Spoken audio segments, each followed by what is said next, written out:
最后一场，由木子硕9连对阵钟林9月。钟林加油！9月加油！钟林加油！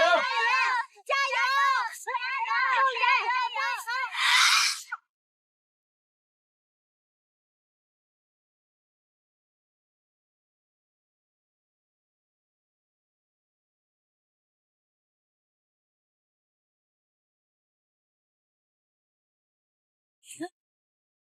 打到木头！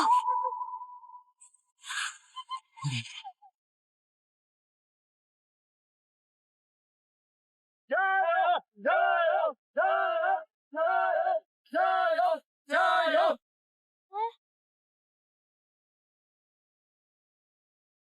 哎，厉害，不行了吧？就是我看也是啊。这个木子硕呀，就是朽木，不可雕也。哼，长枪，我看未必啊。这场比赛胜负犹未可知呢。我倒是看好木子硕他们。是时候出绝招了。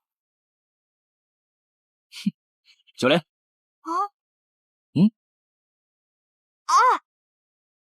来了！哎，看这是什么？好像有点久哎。什么？为什么？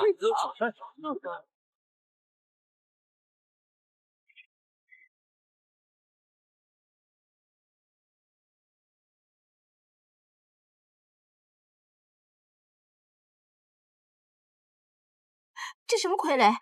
怎么还发出金光啊？莫非这是？没错，这就是元神傀儡中最厉害的醉八仙。只要亮起光芒，能量蓄满，就势无可挡。管它是什么，给我打！差不多了，去。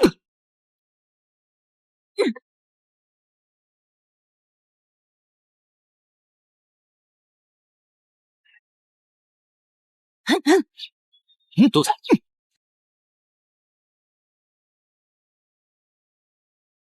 背，头，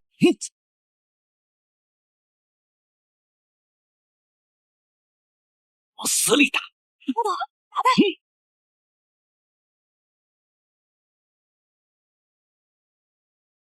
加油！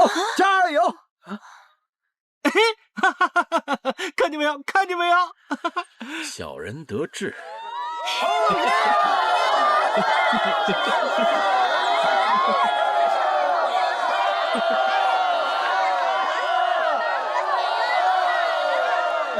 丧气是。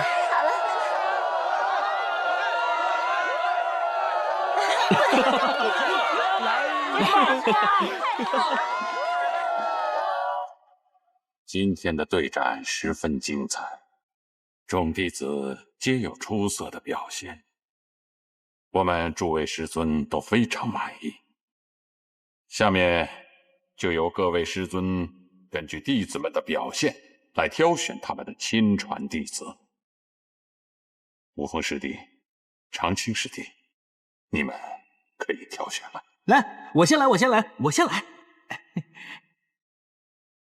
木子硕，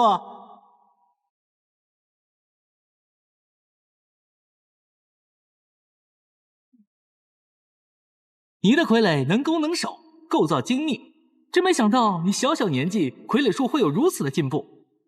如果你愿意的话，可否拜我为师啊？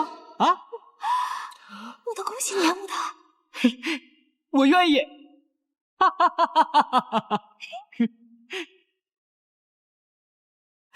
好，钟离啊，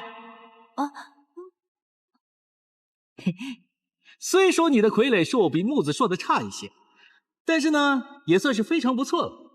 这样，日下你们要多多交流，共同进步啊！弟子遵命。弟子遵命。好，长青，该你了。银雪问剑。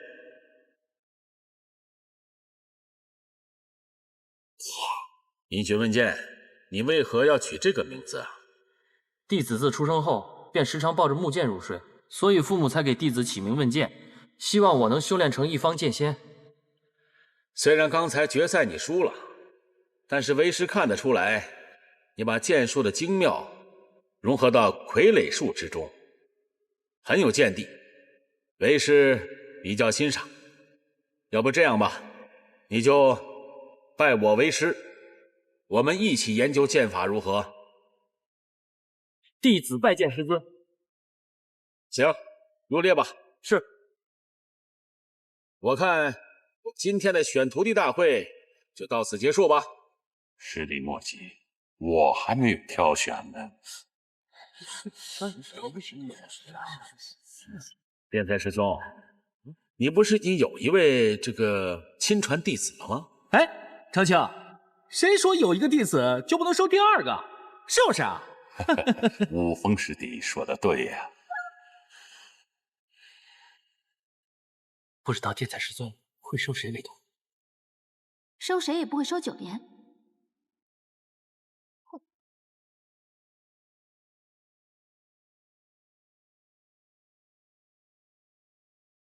纪宁出列。金鸡哥，赶紧去啊！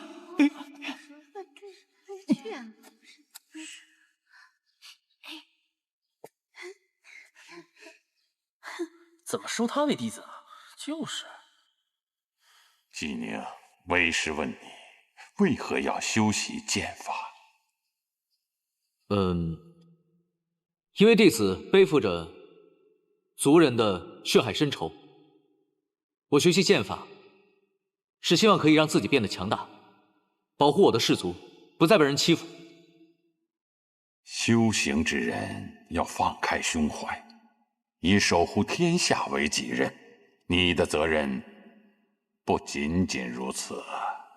师尊，我并没有那么伟大的理想，我真的只希望可以保护我的族人，替我父亲报仇。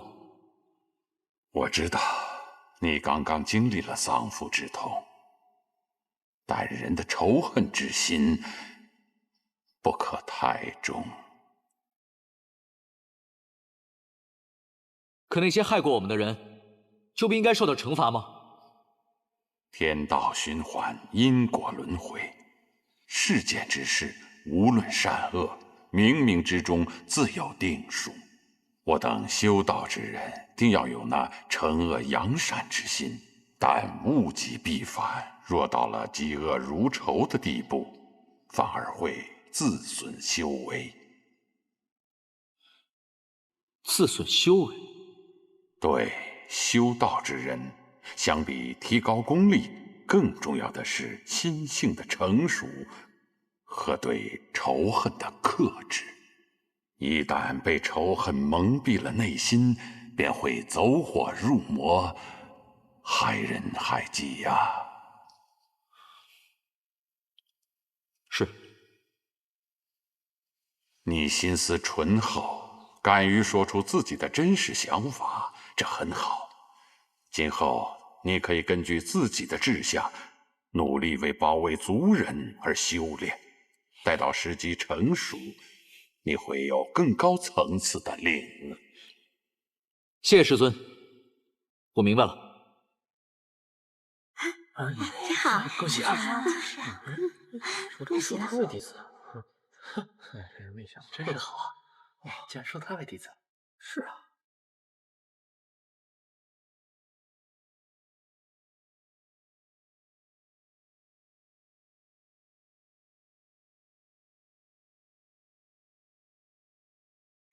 金宁跟木头，这次真是恭喜你们了，终于成为亲传弟子了，恭喜恭喜啊！要不是余薇师姐传授我制胜法宝，我们又怎么可以取胜呢？谢谢余薇姐，谢谢余薇姐。我都没有发现她居然是嘴巴仙。别谢我，要真要谢，就应该感谢大师兄。大师兄？大师兄，上次他才告密揭发你们，这次怎么可能来帮助你们？我才不信！哎，九莲，好好说话。我拉他向来光明磊落，最不是这种小人的行为。你再用你的小鸡脑袋好好想一想，如果是我去告密揭发纪宁，我自己岂不是也遭殃了吗？对啊，如果要是大师兄揭发了季宁，那他自己不也暴露了吗？我向来不喜欢束缚，什么学宫规矩，我根本不放在心上。我也独来独往，没交过什么真正的朋友。我欣赏你们的能力，也喜欢你的个性。若是可以，我们大家可以交个朋友。既然大师兄那么想跟我们交朋友，那当然是太好了。嘿嘿嘿嘿。好，如果我没有猜错的话，这次傀儡大赛那个元神傀儡的主人，怕是最喜欢袁艳酿吧？你怎么知道？因为我也最喜欢袁艳酿。人生如梦一场，唯有醉了，才能活得真切。要不我们就借此机会，大家好好喝一杯，怎么样？好啊，喝就喝，谁怕谁啊？好，干了这一杯，从今以后我们就是一家人了。干杯！干杯！干干杯！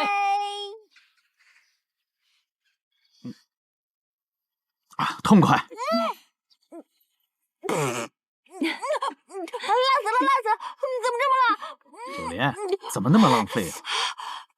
这什么？那给你喝。来。辣死了。好酒。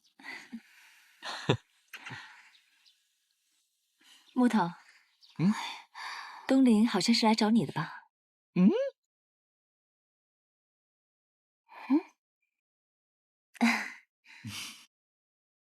嘿，我去看一眼啊！啊，去吧，快去！再见。来，九莲，给师兄上酒。好。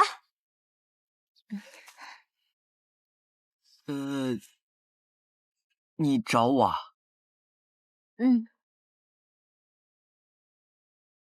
那走吧。你找有事啊？木子硕，今天你打败了我，我很高兴。啊？我打败你，你还高兴？师尊曾经说过，天外有天，人外有人，只有遇到比自己强大的对手，才会让自己不断的进步，超越自己的极限。谢谢你今天让我见识了最为精妙的傀儡术，你真棒。谢谢啊，我长这么大，你是第一个夸我的人。那以后我可以经常找你一起切磋傀儡术吗？好啊，好啊，好啊！我最近啊，正在研究用兽骨来制作傀儡。真的？听起来好像很有趣的样子。有时间一起研究啊！好啊，好啊，那我去弟子房找你。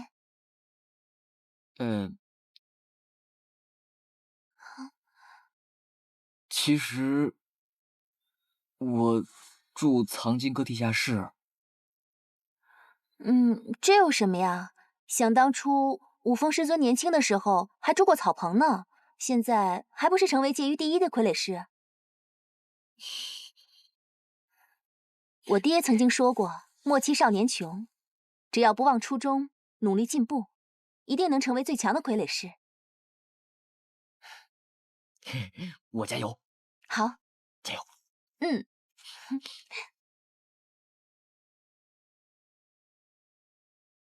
你说这个木头啊，还是挺招女孩喜欢的。我看呐，我们季宁也挺招女孩子喜欢的。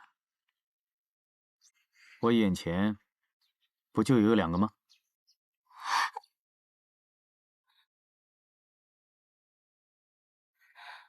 大师兄，我看你是喝醉了吧？我清醒得很，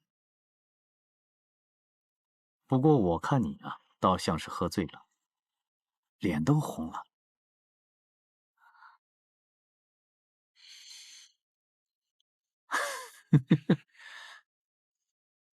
去。金明哥，空青，你每次都来无影去无踪的，你吓死我了！哎，空青，什么事啊？你家里来信了。哦。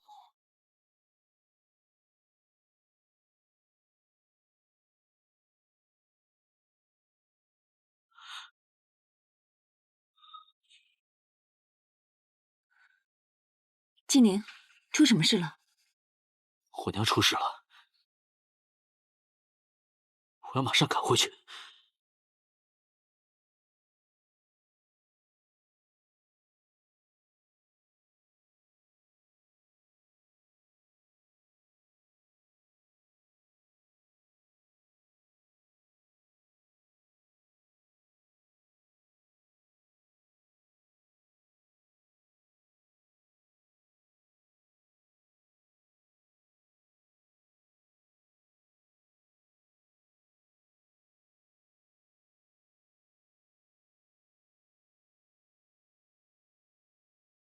临行之前，师尊跟我交代过，让我一路上好好保护你。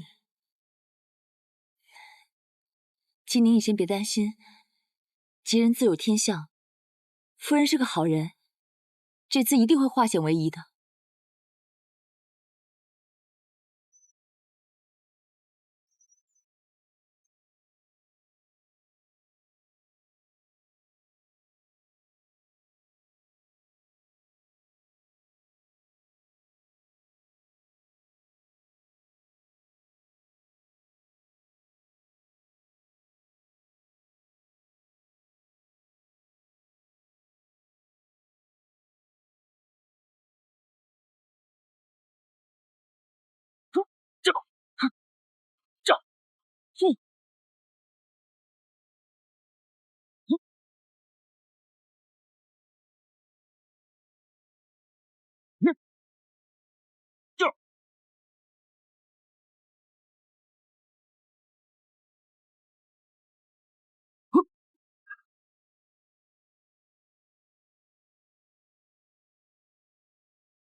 金农哥，金农哥，九莲，你怎么来了？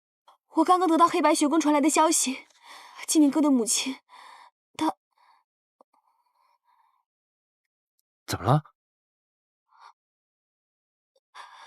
她遇刺了。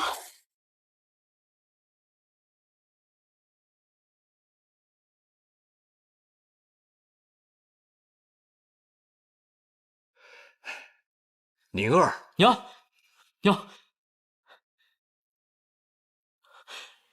我娘情况怎么样？宁儿，你还是先好好陪陪夫人吧。到底发生了什么事？怎么会这样呢？事情是这样的，昨天晚上我正在巡视，突然听到有打斗的声音。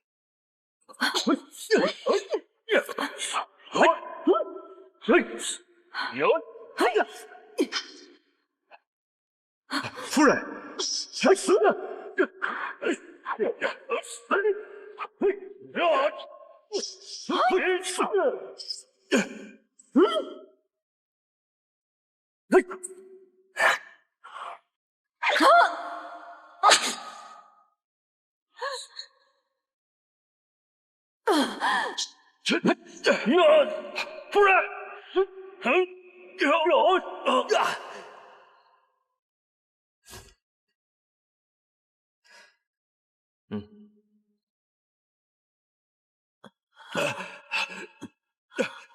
夫人，夫人，夫人，事情就是这样的。又是农子刀，那跟他一起的另外那个人是什么人？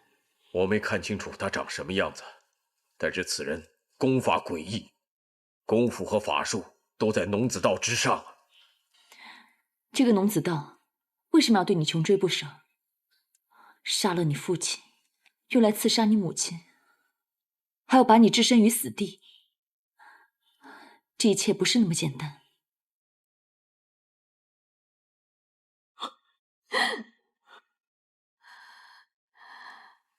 娘，宁儿，你回来了。是啊，娘，你一定会好起来的，一定要好起来。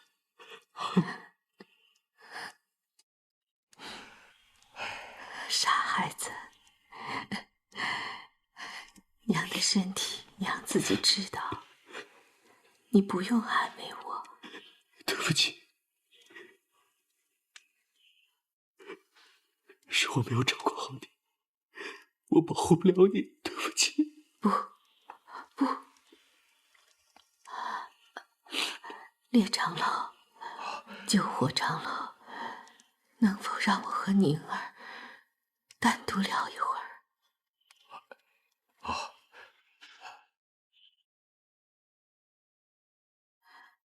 于姑娘，请留步。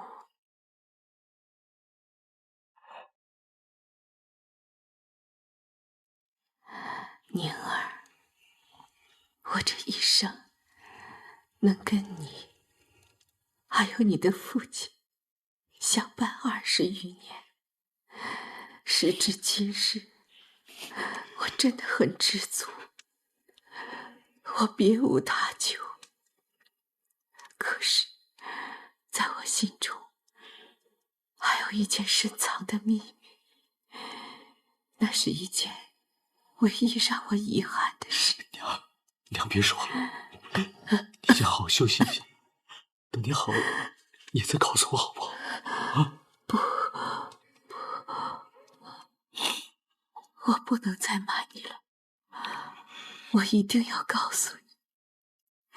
你知道这些年，他们都叫我季夫人，我真实的姓氏没有人知道。你知道这是为什么吗？不知道。宁儿，其实我本是尉迟氏的后裔。20多年前，一伙不知名的杀手血洗尉迟氏，致使我尉迟氏满门被屠。我是唯一逃出来的人。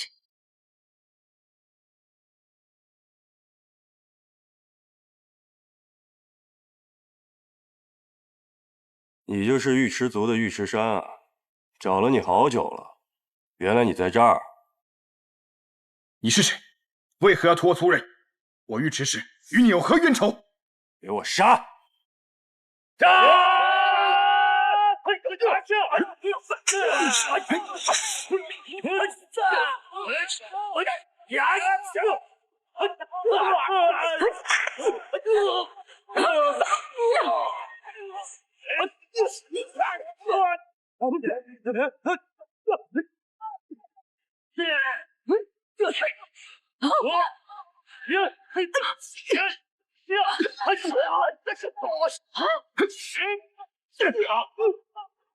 在这风雨顿法。走。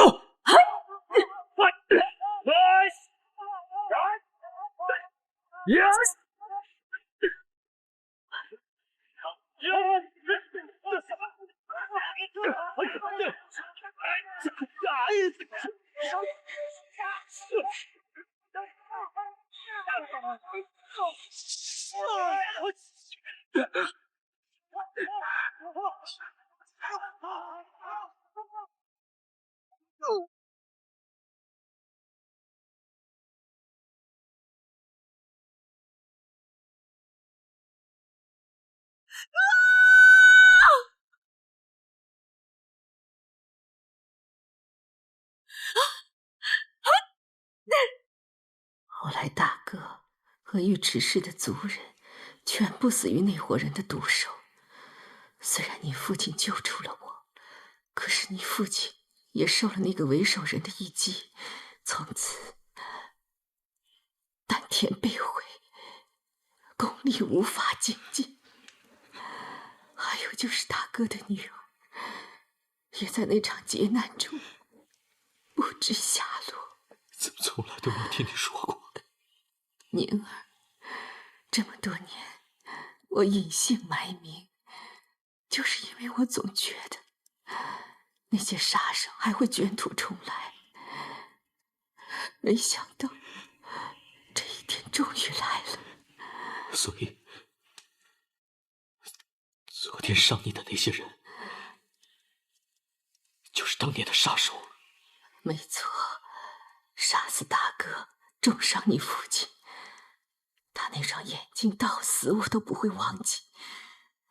他就是无间门的童玉。昨天晚上埋伏在我房间，想取我性命的也是他。姬夫人，20多年前惨遭灭族的不仅仅是尉迟氏，还有凤族。凤族和尉迟氏自古就是阴阳一体，有着自然的亲近。玉姑娘，我要是没猜错的话，你就是凤族的后裔吧？没错，我就是凤族唯一的后裔。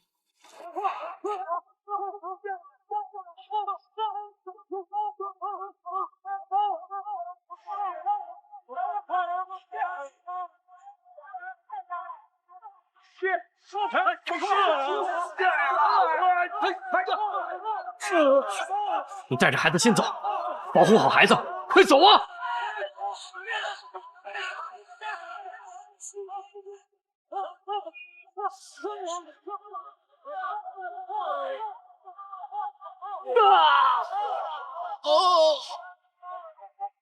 呀！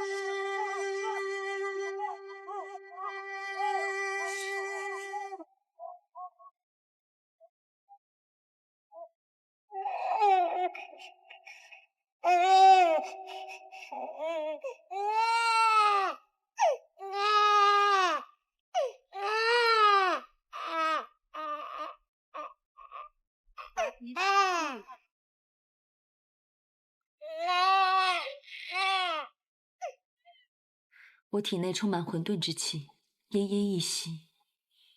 师尊把我带回黑白学宫，耗尽100年修为，终于保住了我的性命。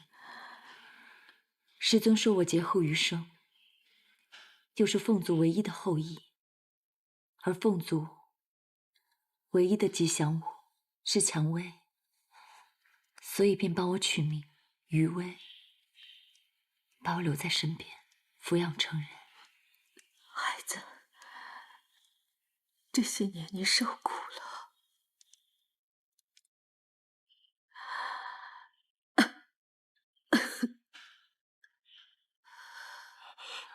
娘，夫人，娘，夫人，我马上召集族人商讨报仇的计划。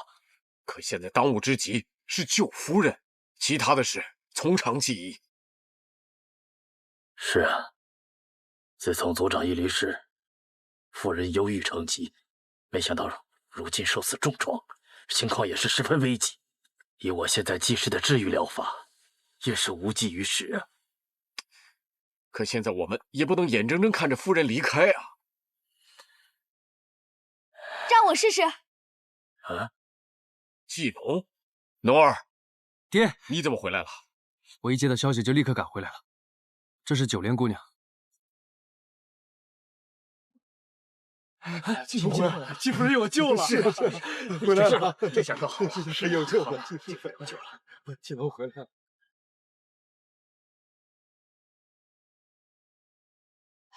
两位长老好，夫人那边我也想尽一份力，让我试试吧。那就拜托你了。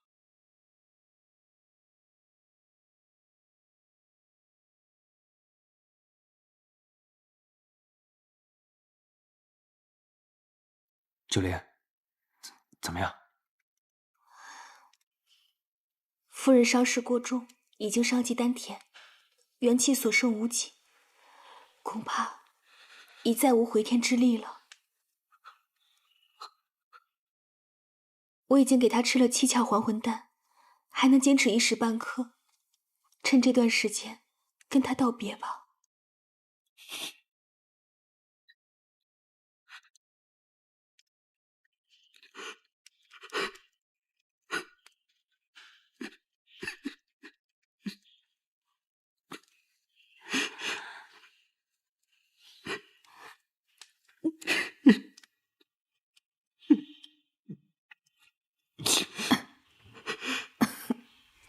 季夫人，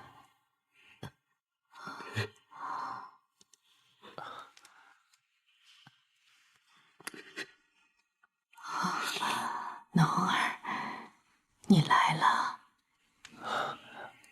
夫人您先多多休息，先别说话了。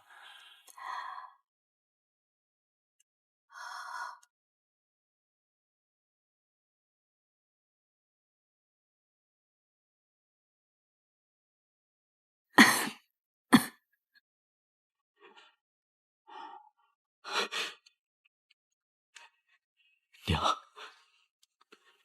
你告诉我他们为什么杀尉迟氏，到底有什么仇恨？过了这么多年了，为什么他们还不放过我们？为什么要穷追不舍？为什么？宁儿，我这么多年也在思索这件事，都不得而知。大哥临死之前，他把尉迟氏的绝学方一顿法送给了我。我想，就是因为这本书，才是尉迟氏被灭族的原因吧。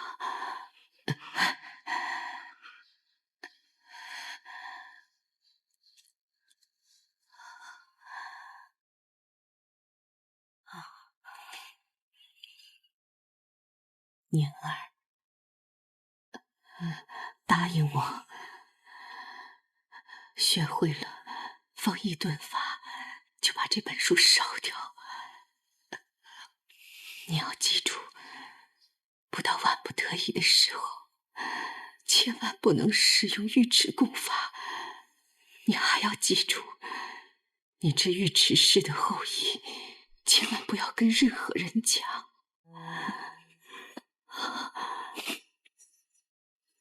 我知道了。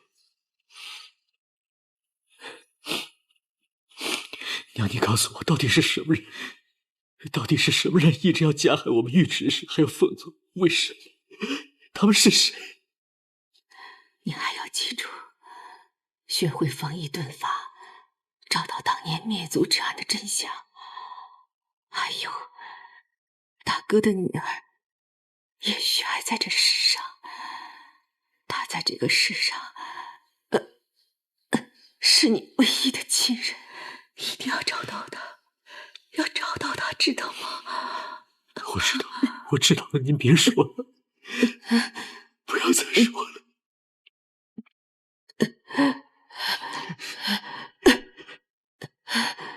玉姑娘，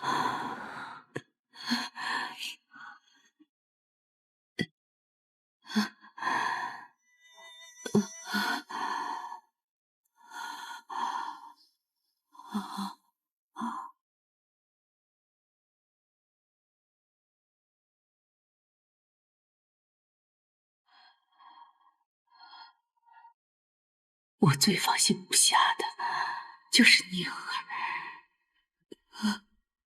我把他交给你，他还性子急躁，帮我规劝于他。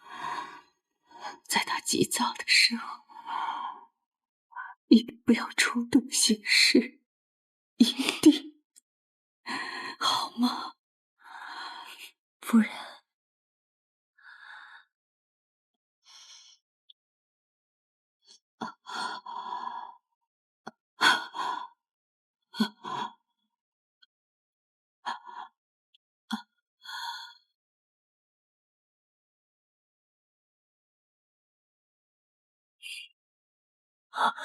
夫人，夫人，娘。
宁儿，季夫人的死不是你一个人的事，是我们大家，甚至是整个季氏部族的事。有些事你不要一个人扛。明天一早，季氏部族的勇士们，跟我杀上雪龙山，为季夫人报仇！报仇！报仇！报仇！报仇！报仇！报仇！报仇！等等！报仇！报仇！能不能听我说几句？你们现在这个样子，是去报仇还是去送死？以你们现在的功力，杀一个农子道都成问题，何况现在又多了一个能够神不知鬼不觉就潜入季氏结界的杀手，甚至连列长老和季夫人合起来都不是他的对手。你们有把握绝杀他吗？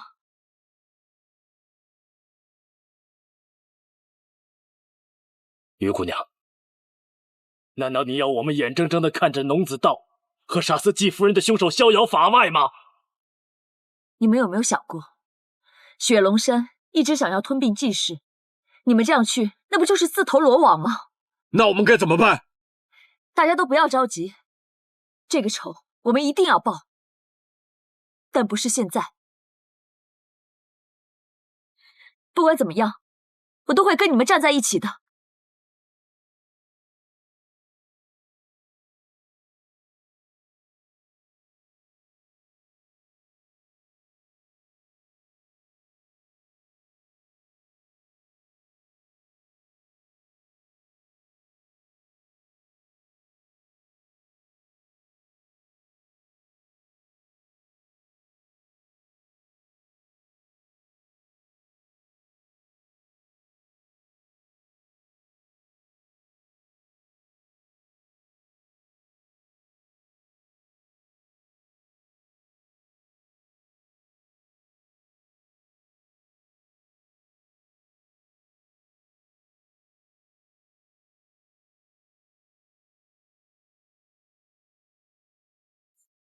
金宁，你在想什么？真的没想到，早在20几年前，我们的命运就已经相连了。实不相瞒，这些年我一直刻苦修炼，为的就是有朝一日能亲手为我的族人报仇。可是想要报仇谈何容易？我一直暗中调查了这么多年，却从来没有找到任何线索。凤族和尉迟氏几乎是在同一时间被人灭族，这一定不是巧合，这背后隐藏的事情一定不那么简单。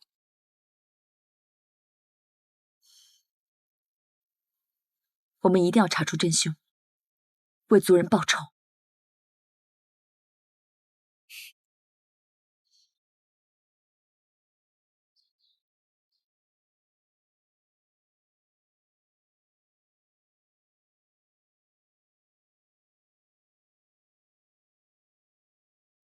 爹，你还有脸回来啊？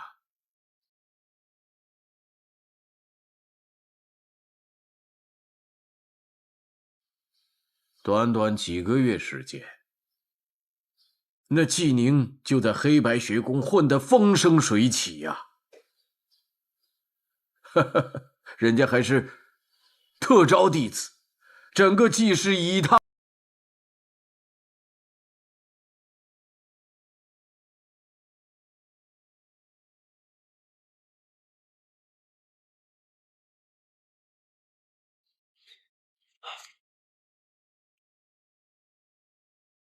爹，孩儿知错了。知错了。哎，当年为父一时失手，输给了季宜川，与族长之位失之交臂。本以为你天资卓越，野心勃勃，定能继承族长一位，所以才收养了你。可你呢？哼，不要说光宗耀祖了，你简直是列家一脉的耻辱。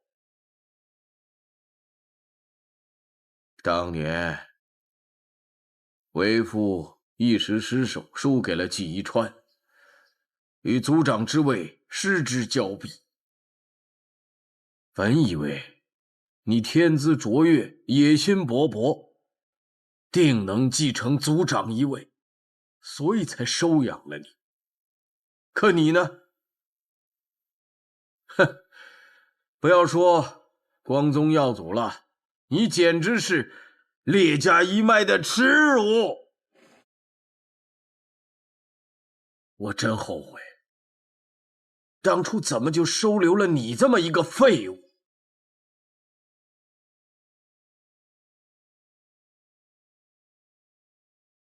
唉，也罢，有其父必有其子。当年你的生父就是一个败类。不许你这么说他！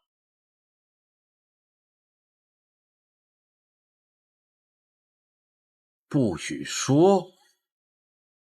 纪能，我告诉你，若不是当年我好心留你一命，你早就跟你生父一起死了。你，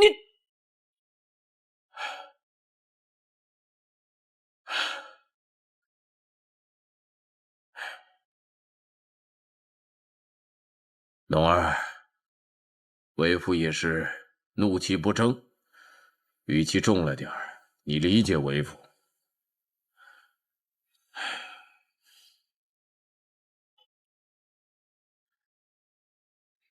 你看，这是什么？这是陈子令。对了，这就是陈子令。给你。不，爹，我……傻孩子，你知道这是为父花了重金请赤冥界域最高明的神偷盗来的。陈子令应该在季宁那儿。您刚刚说这是您花重金请人偷窃来的。为什么？为什么？不就是为了你吗？你一定要当成祭氏的族长啊！这陈子令是对外宣称祭氏权益的器物，谁拥有了它，就等于拥有了祭氏所有的地域和所有的原始矿脉。你知道原始矿脉对修道者有多重要吗？它可以大大提高练功的速度，事半功倍。赤明戒域，人人看得眼红啊！只要我们开发原始矿脉，就能富甲一方啊！到时候，我再推你到族长的位置，那季宁不就……不，爹，这拿着。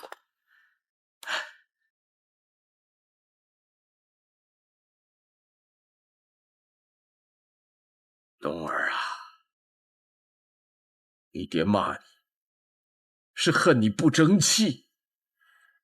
你一定要成为顶天立地的大英雄，要当成祭氏的族长。到那个时候，谁都不敢看不起你。你明白为父的苦心吗？啊？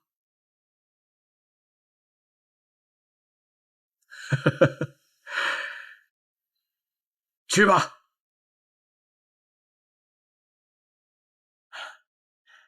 好好利用它。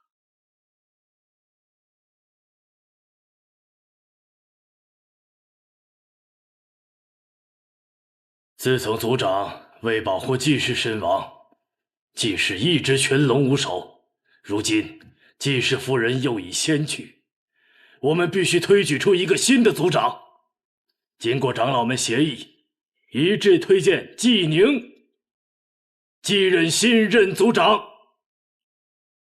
同意，同意，同意，好，同意，季宁，好，季宁，同意，季宁，好。谢谢各位的抬爱，但各位长老，目前我身为黑白学宫弟子，正值求学阶段，无法离开学宫，实在无法处理族内事务，也不可能担当族长一职。我认为季农是比我更合适的人选。哎呀，季农，我看不行吧？不可能行，他何德何能啊？不行啊！你想想他，季宁啊，他怎么？安静！季宁，你继任新任族长一事是众望所归，你为何又举荐季农呢？各位，矿脉一战历历在目，相信各位还记得，在我们季氏生死存亡之际，是季农为了保护我们季氏浴血奋战，还差点牺牲了自己的性命。而后，是他用自己的生命维护了陈子令，我们季氏才能保住我们的土地还有主权。在我看来，没有任何一个人比季农更适合担当族长之职。季宁啊，你这话说得很有道理啊！我们季氏这次能顺利度过矿脉一战，季农贡献颇多呀。季长老，此言不妥吧？季农确实是有贡献，可是季宁又何尝没有呢？九火，你这话是什么意思啊？什么意思？列长老，你明明知道季农没有我季氏血脉，他怎么能够胜任族长这个重任？如果让一个外人领导我族，恐怕会让别的氏族笑话我季氏无人了吧？你是啊，更何况季农被逐出黑白学宫之事人尽皆知，如果这样的人当了族长，以何服众？你对，这样的人怎么能当组长呢？不能服众的，那被人家逐出学院。别人组长就是不能，绝对不行，不能这他。大家安静一下，我有一个更好的办法，既公平又服人。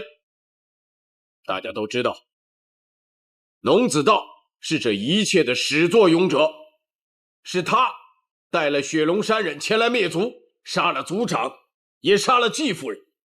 这件事我们忍无可忍，更不能让龙子道逍遥法外。我们立个规矩，谁先杀了龙子道，谁就是族长。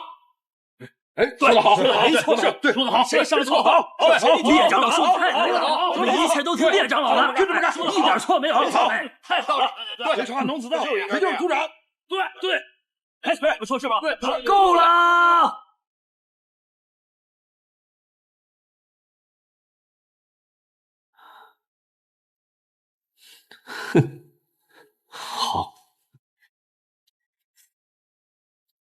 哼，好一个季氏！20多年来，我一直把这儿当成我自己的家，把你们所有人当成我的家人。无论我受到再多的欺辱和排挤，我都一直隐忍着。为了季氏，我愿意付出我的一切，甚至是我的生命，因为我相信，总有一天，你们会接受我，把我真正当作季氏的一员。但我错了，非我足矣，其心必异。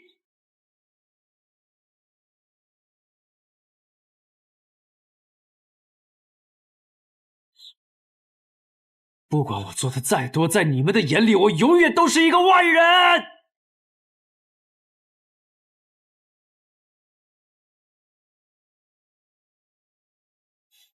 季农，你别这么想。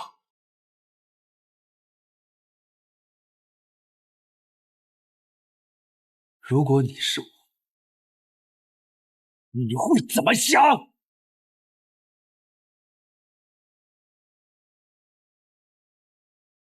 龙儿，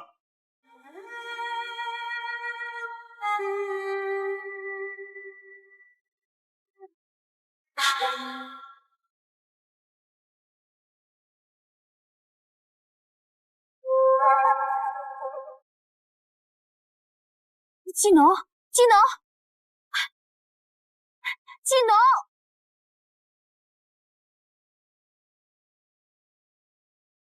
季农，你等等我，季农，季农，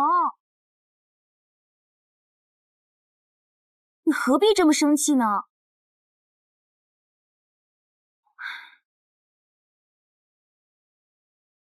我真不希望你看到刚才那一幕。刚才你也听到了，也看到了。从小到大，他们都没把我当成祭祀的人。无论我做的再多，他们也看不到一丝一毫。可只要我做错一件事，就会受到众人的指责。我对祭祀忠心耿耿，从无二心，为何会遭受到这样的下场？我无言以对。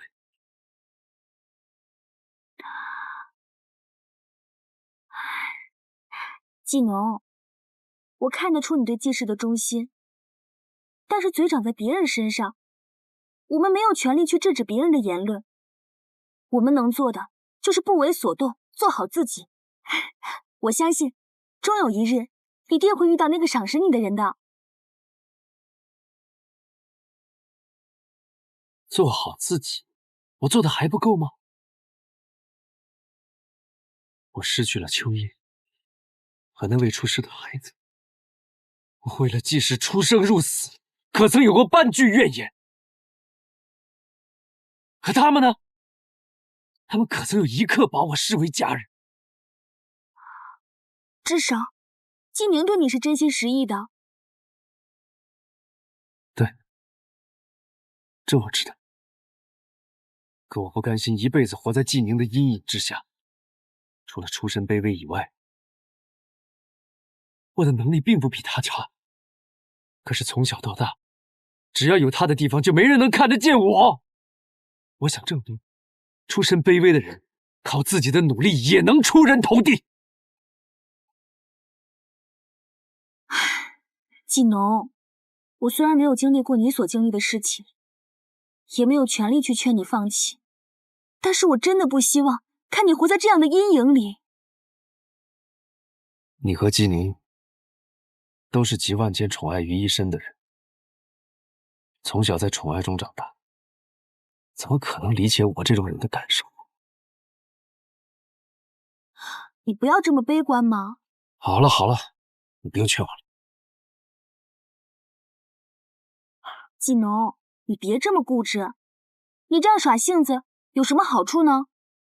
你为何不向大家表明一下你的真实想法？我不需要。我现在需要做的是去杀了农子道。什么？你要杀了农子道？你……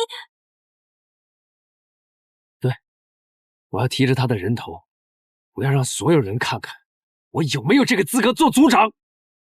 纪农，你不要幼稚了。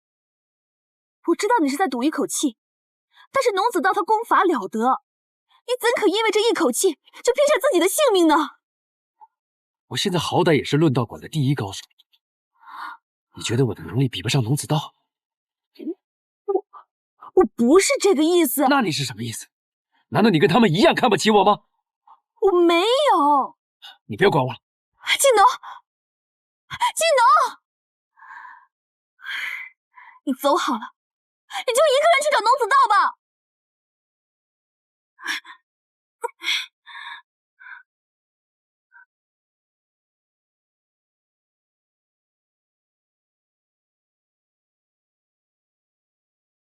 娘刚刚走，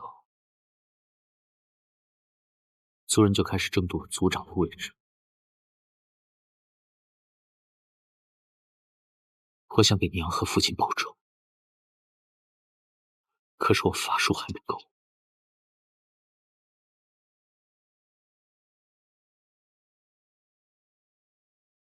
不好了，纪农去雪龙山了，他要杀了农子道。大家都知道，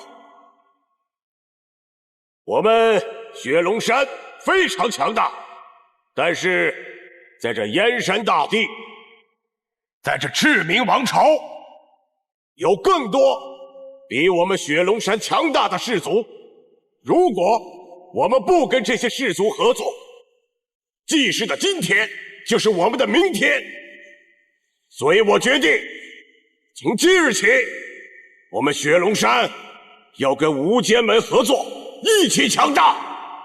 吼吼吼吼吼吼吼吼吼吼吼！这两个人怎么会在这儿？吼吼吼吼吼吼吼吼吼吼吼！这第一杯酒，敬天敬地。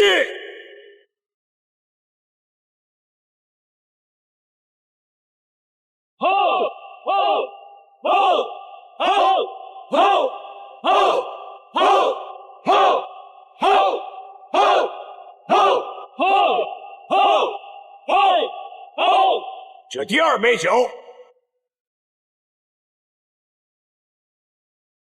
为我们合作愉快，干杯！许真人还真是爽快，希望我们合作愉快。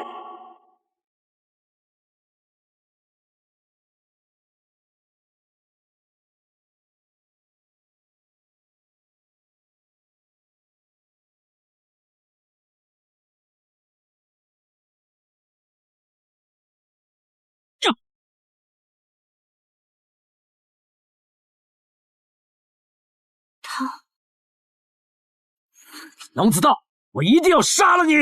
我等着你！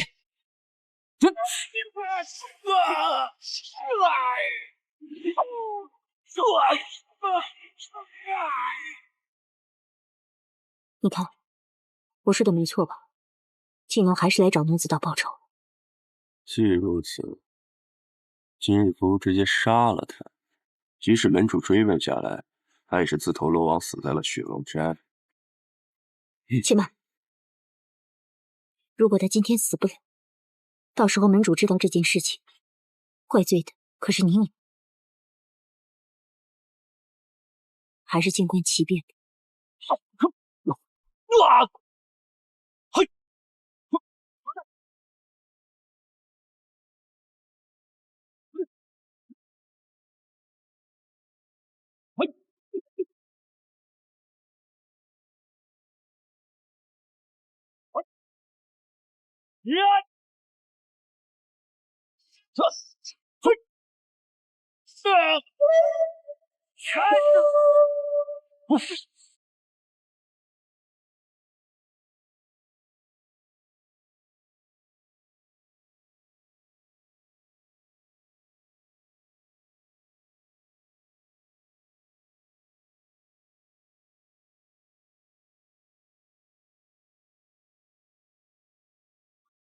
哼，人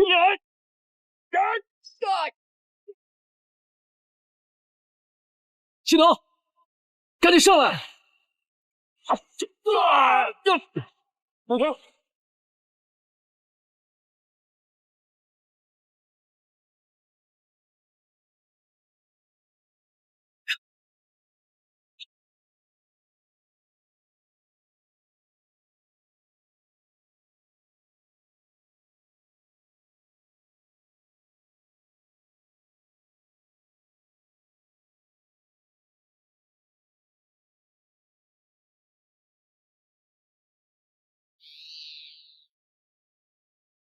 纪农，你受伤了？你真的一个人闯雪龙山啊？你太莽撞了！你伤哪儿了？过来让我看看。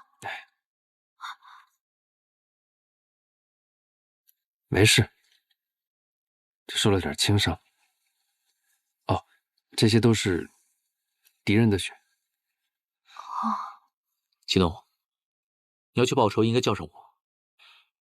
万一你出了什么事，那我怎么跟大家交代啊？我自己一个人可以的。纪农，你这不是勇敢，是莽撞。祁东，组长这个位子，是你是我，谁来做都一样。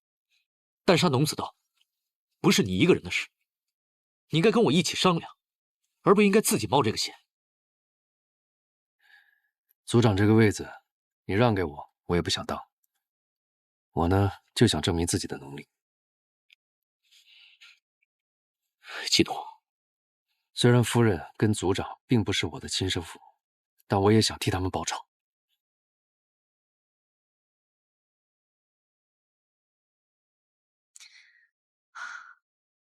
行了，大家都饿了吧？纪宁，我们去找点吃的吧。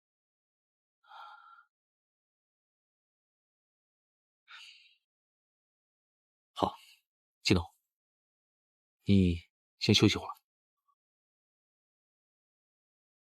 嗯。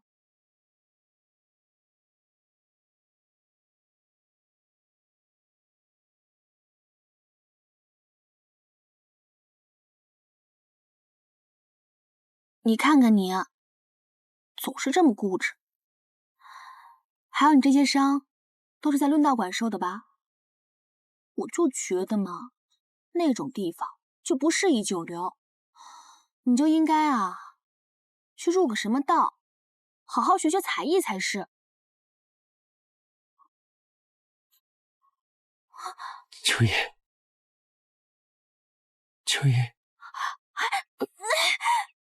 你干什么呀？你看清楚点儿，我是9连，9连。我看你不是身上受伤了，你是脑子被打坏掉了。9连，对不起。我知道你一直很思念你的那位秋叶，可我只是长得像他，我并不是他呀。而且你也应该知道，我喜欢的人是季宁。季宁跟余薇两情相悦，你天天看他们两人甜甜蜜蜜的，不难受吗？那又如何？他们两个又没有结成道侣，就说明我还有争取的机会啊。人人都有喜欢的权利，不是吗？我从小就被父亲和家人宠爱有加，什么事都不让我做。可是遇到季宁哥之后，我觉得我变勇敢了。我觉得有这么一个人能让我奋不顾身，想去守护他，去爱他，竟然是件这么幸福的事情。虽然有时候看他和于薇姐在一起，心里会酸酸的，挺不是滋味。可是他就那么一笑，就对我那么微微一笑，我就觉得什么烦恼都没有了。季宁，他真是幸运。不过，追逐一个不爱你的人，会很辛苦。感情这种事吧，其实，哎呀，我也说不太清楚了。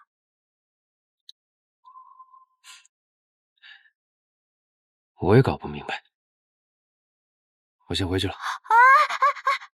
你不能走，你伤还没好呢。再说，季宁哥和于薇姐他们还没回来呢。哎呀，没关系。我好歹也是位医者，而且你身上又有伤，我怎么可能就这么把你放走呢？哎，你别管我了。不许走！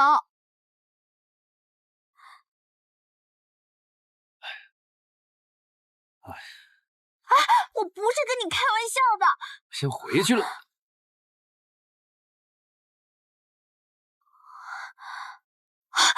这是什么？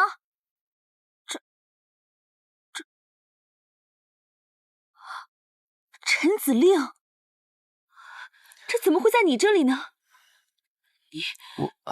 你竟然偷了季宁哥的陈子令，你怎么能做出这种事情呢？我没有。亏我刚才跟你说了那么多心里话，你太让我失望了。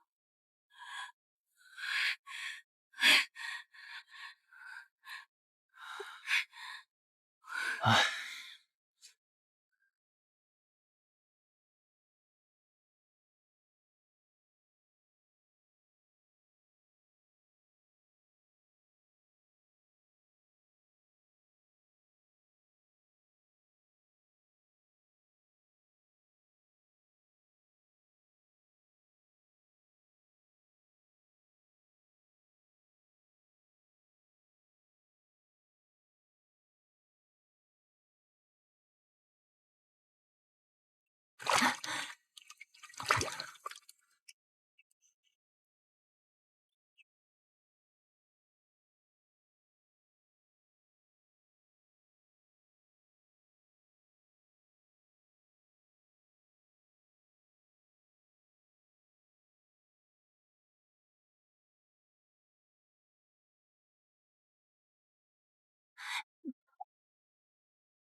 什么都抓不到。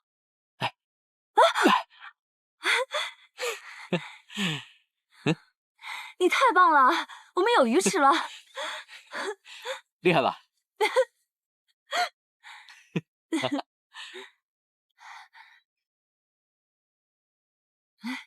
九莲、季农，我们抓到鱼了，烤鱼吃吧。你看看，特别新鲜。刚才还冻了。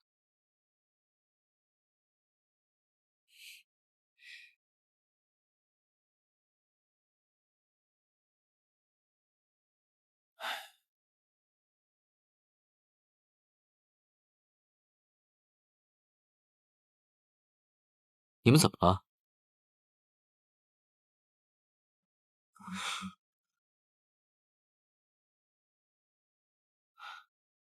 哎，季农，没事吧？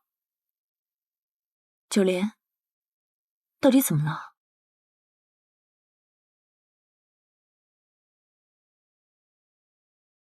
怎么了？没事吧？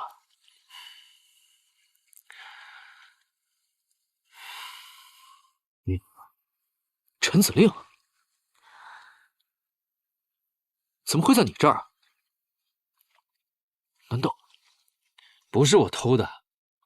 事实都摆在眼前，你还在这狡辩？季董，到底怎么回事？你信也好，不信也罢，反正这陈子令不是我偷的。到底怎么回事啊？是别人给我的。谁给你？我不能说。为什么？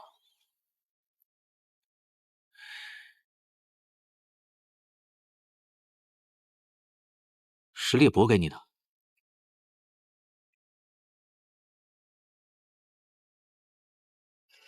看来确实如此。原来是烈伯给你的，那你刚才怎么不说呢？烈伯是季农的父亲，季农怎么可以指责他呢？不过季农，说真的，只要对季氏好，族长的位置不管谁坐都是一样的，都无所谓的。对我来说也无所谓。不瞒你说，那天开完长老会议之后，我的确很失望，但是我的确松了一口气。我终于把我心中最害怕的事情一次全部说了出来。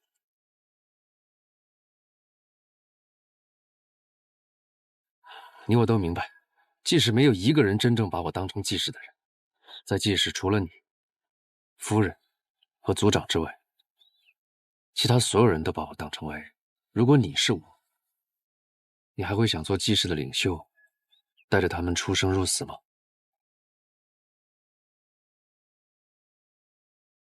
我欠季氏的，在矿脉一战我已经回报了。从现在开始，我跟季氏互不相欠。季农，你别这么想。季宁，我希望你能够理解我。在所有季氏人心中，你才是真正的领袖。季农，保护季氏就靠你了。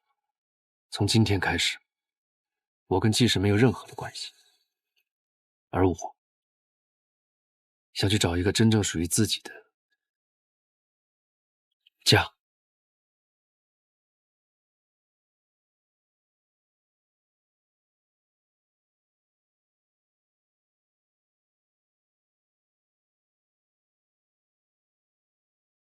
保重。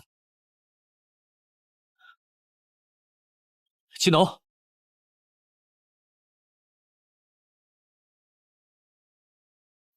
明日就是终极论道了，我不管你们二人为无间门赚取了多少黑白丹，我想要的，你们应该都清楚。属下明白。属下明白。季农现在状态如何？自从他从季氏部落回来之后，就独自一人闭关修炼，不再与人联系。那这么说，他为明日的终极论道做足了准备。这还不好说。虽然说季宁在雪龙山发现了我和水翼是无间门的人，不过照现在看，看起来还算正常。那就好。季农，我倒是要看看你什么时候才会加入我们无间门。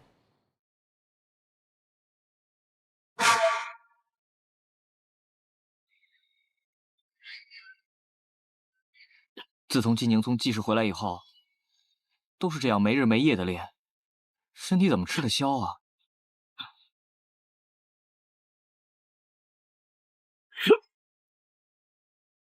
于薇姐，他最听你的了，你劝劝他吧。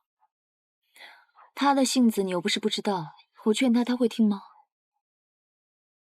那也不能这么一直看着他呀。父母双亡，这对他来说是个不小的打击，我理解。就让他发泄一下吧。发泄是可以，但这么下去也不是办法。他不就是想报仇雪恨吗？对了，于薇姐，你在学宫待了这么久，你知不知道有什么可以速成的法律吗？我劝你想都别想，凡事都得脚踏实地，欲速则不达，越是速成的东西，就越容易走火入魔。我就是问问。问也不许问，我走了，你陪着他吧。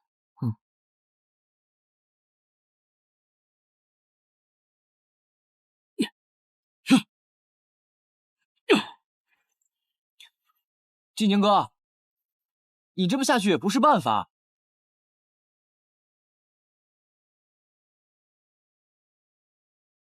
我知道民间有一种修炼的方法，是快速修炼的法门，半个月就能达到效果，3个月就能成为顶尖的高手。真的。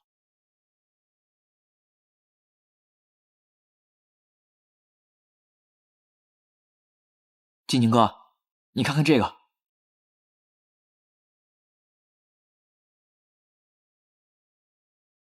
世上有2种修炼方法，剑法和遁法。剑法是逐步修炼，一点一滴积累，30年小成，50年中成。要练到大成功夫，需要90年。90年？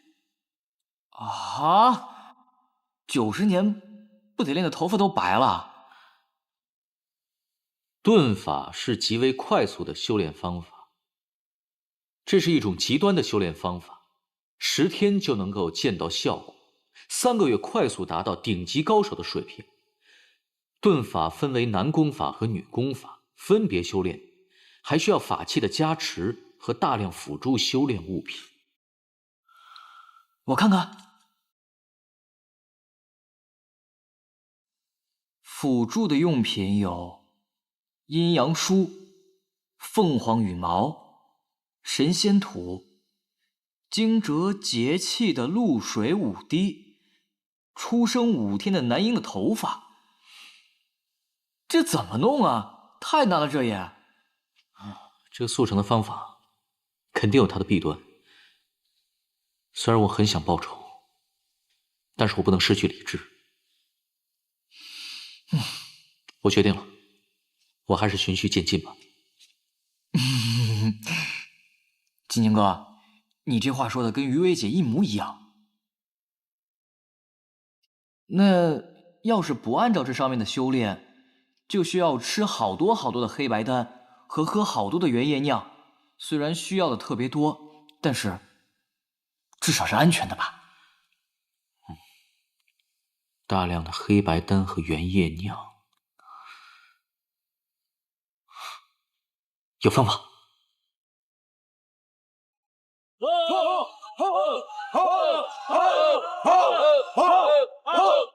从今日起，便是我论道馆的终极论道。这次报名的选手，全都是市民界域的顶尖高手，请大家拭目以待吧。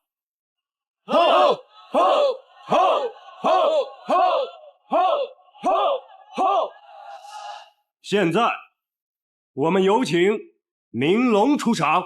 明龙，明龙，明龙，明龙，明龙，明龙，明龙，明龙，明龙，明龙，明龙，明龙。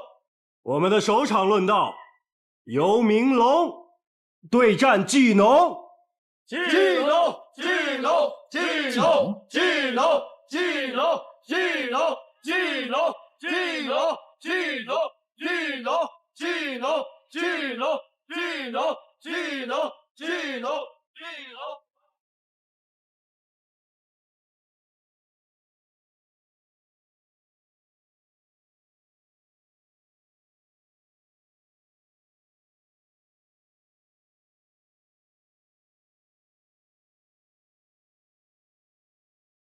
大家尽情的下注吧。我上这，我买这个，我买这个。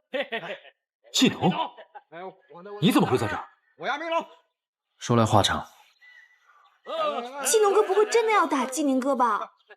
我这个，他连兄弟情谊都不顾了吗？看他这个眼神，是真的要打。他们两个这是决裂了吗？难道这段时间你一直留在这儿？对，这里可是赌场，不是久留之地啊！我要这个亚明龙，我要这个，我下季农，我要这个亚明龙，明龙怎么下？你在黑白学宫提升自己，我在这边提高修为，目的都是一样的。我为什么不能待在这里？这里很危险。危险？你不也来了吗？季农，季农，快打！下地步了，快打！快点！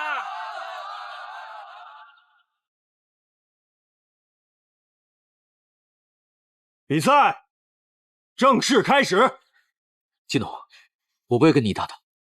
我就想知道这段时间我们谁进步比较多，谁比较强。季农，季农，季农，季农，季农，季农，季农，季农，季农，季农，季农，季农，季农，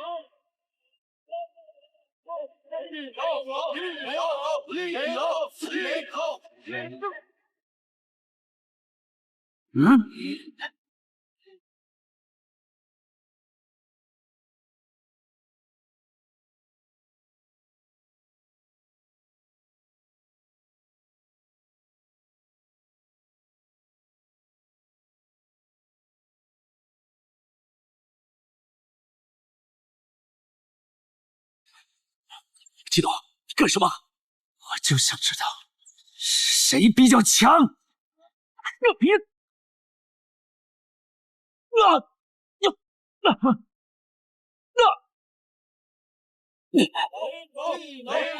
季农加油！没事吧？季农，季农，季农，季农，季农，季农，季农，季农，喂！季农，季农，你怎么下这么重的手啊？他根本没有尽全力。季宁，今天我胜之不武，我们下回再打一场。季农，季农，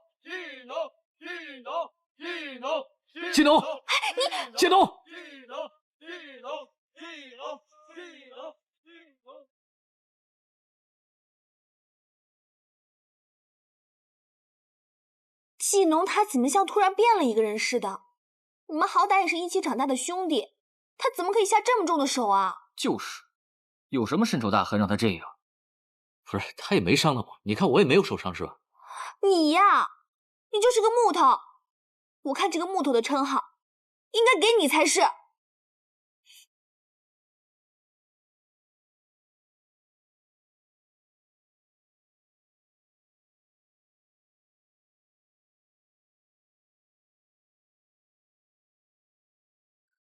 怎么了？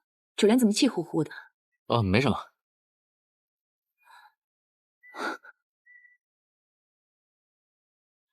手怎么了？别提了，季农打的，在论道馆。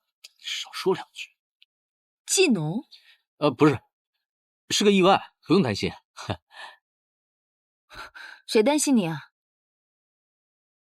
早就说过让你不要去论道馆，你非不听。现在好了吧？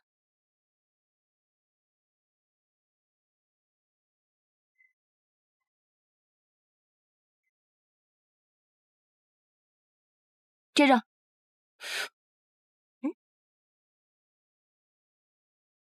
哇，他不会是给你送药的吧？他怎么知道你受伤？我不是去论道馆吗？多多少少总会有一点伤啊。于飞姐不是不同意你去论道馆吗？那她为什么给你送药啊？